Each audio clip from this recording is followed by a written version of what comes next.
Gmail पर account बनाया है जिस अकाउंट के अंदर हमने पासवर्ड स्टोर किया है 1 2 3 4 5 6।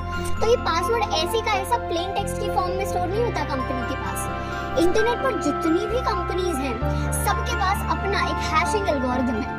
ये एल्गोरिथम क्या करता है, आपका प्लेन टेक्स्ट वाला पासवर्ड लेता है और उसकी फॉर्म चेंज कर देता है और उसको ऐसे कैरेक्टर्स की फॉर्म में ले आता है जिसको हम पहचान ही नहीं पाएंगे, और फिर ये हैश्ड फॉर्म हमारे डेटाबेस में जाकर स्टोर होती है। अब मार्केट के अंदर बहुत सारी हैशिंग एल्गोरिथम्स है, जैसे हमारी SHA-1, SHA-256, MD5, MD6 और भी बहुत सारे। जैसे एग्जाम्पल लेते हैं कि आप इंस्टाग्राम पर अकाउंट बनाने निकले, तो सबसे पहले आपको अपना ईमेल, उसके बाद अपना पूरा नाम, फिर अपना यूजर नेम और फिर अपना पासवर्ड उसे बताना पड़ेगा।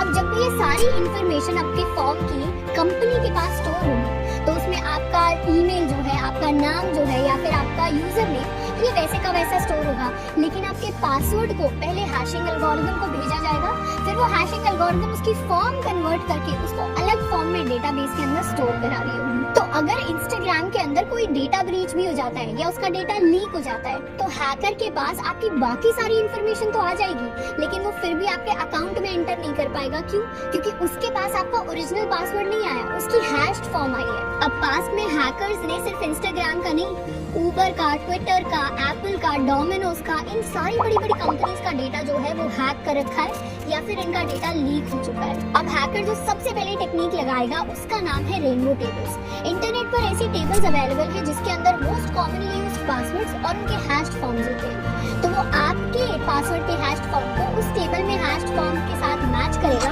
और जहां भी मैच आ जाता है वहां से उसको आपका ओरिजिनल पासवर्ड मिल सकता है।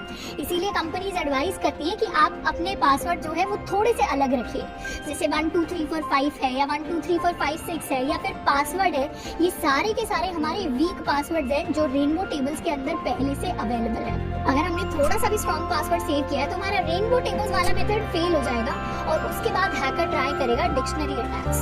अब रेनबो टेबल्स की तरह डिक्शनरीज भी होती हैं जिसके अंदर मोस्ट कॉमनली यूज्ड पासवर्ड्स होते हैं और बहुत सारे स्टोर होते हैं। अब इसमें हैश अवेलेबल नहीं होता, इसीलिए ये वाला प्रोसेस हल्का सा स्लो होता है। तो वो हर एक कॉमनली यूज्ड पासवर्ड का हैश निकालेगा और फिर हैकर उस हैश के साथ आपके पासवर्ड के हैश को कंपेयर करेगा और यहाँ पर अगर मैच मिल जाता है तो फिर उसको डिक्शनरी में से आपका पासवर्ड मिल जाएगा। अगर ये प्रोसेस भी फेल हो जाता है फिर वो ट्राई करेगा brute force attack. Brute force attack में वो हर कैरेक्टर के और हर नंबर के डिफरेंट पॉसिबल कॉम्बिनेशन निकालेगा और हर कॉम्बिनेशन के लिए वो एक हैश निकालेगा और उस हैश से आपके पासवर्ड को कंपेयर करेगा। अब अगर यहाँ पर आपने एक स्ट्रॉन्ग पासवर्ड रखा होगा तो वो कॉम्बिनेशन फाइंड आउट करने में उसके कंप्यूटर को अरबों करोड़ों सालों तक लग सकते हैं।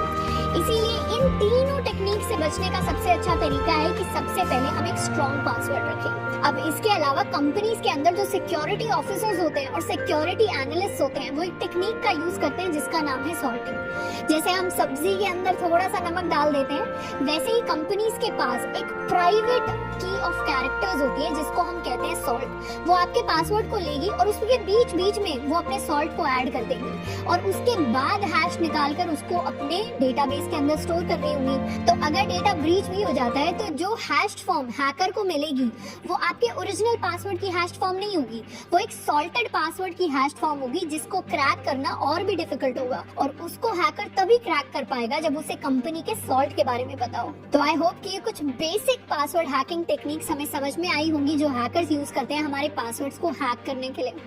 आज के लिए इतना ही, मिलते हैं नेक्स्ट वीडियो में। Till then keep learning and stay safe.